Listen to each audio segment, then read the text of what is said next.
Hi, welcome to PSR studies. ఈరోజు TS TET 2024 results అయితే release చేశారు. టీఎస్టెట్ 2024 క్వాలిఫైడ్ అయిన స్టూడెంట్స్కి, పాస్ అయిన స్టూడెంట్స్కి వచ్చేసి 2 గుడ్ న్యూస్లు అండి. పూర్తి వివరాలు తెలుసుకుందాం. వీడియో చూసిన వాళ్ళు తప్పకుండా వీడియోని లైక్ చేయండి, ఛానల్ని సబ్స్క్రైబ్ చేసుకోండి.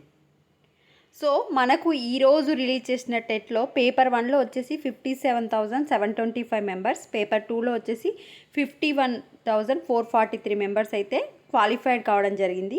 ఈ క్వాలిఫైడ్ అయిన అభ్యర్థులకు టెట్ 2024లో అర్హత సాధించిన వారికి ఒక్కసారి ఉచితంగా డిఎస్సి దరఖాస్తు చేసుకునే అవకాశం ప్రభుత్వం కల్పించింది. ఇప్పుడు టెట్ 2024లో ఎవరైతే క్వాలిఫై అయ్యారో ఆ స్టూడెంట్స్ వచ్చేసి ఫ్రీగా డిఎస్సికి అయితే అప్లై చేసుకోవచ్చు. ఇది ఒక గుడ్ న్యూస్. వన్ మోర్ వచ్చేసి టెట్ పాస్ అయిన విద్యార్థులు కూడా డిఎస్సికి అప్లై చేసుకునేందుకు అనుకూలంగా ఈ యొక్క డిఎస్సి దరఖాస్తు గడువు అయితే పొడిగింపు చేశారు.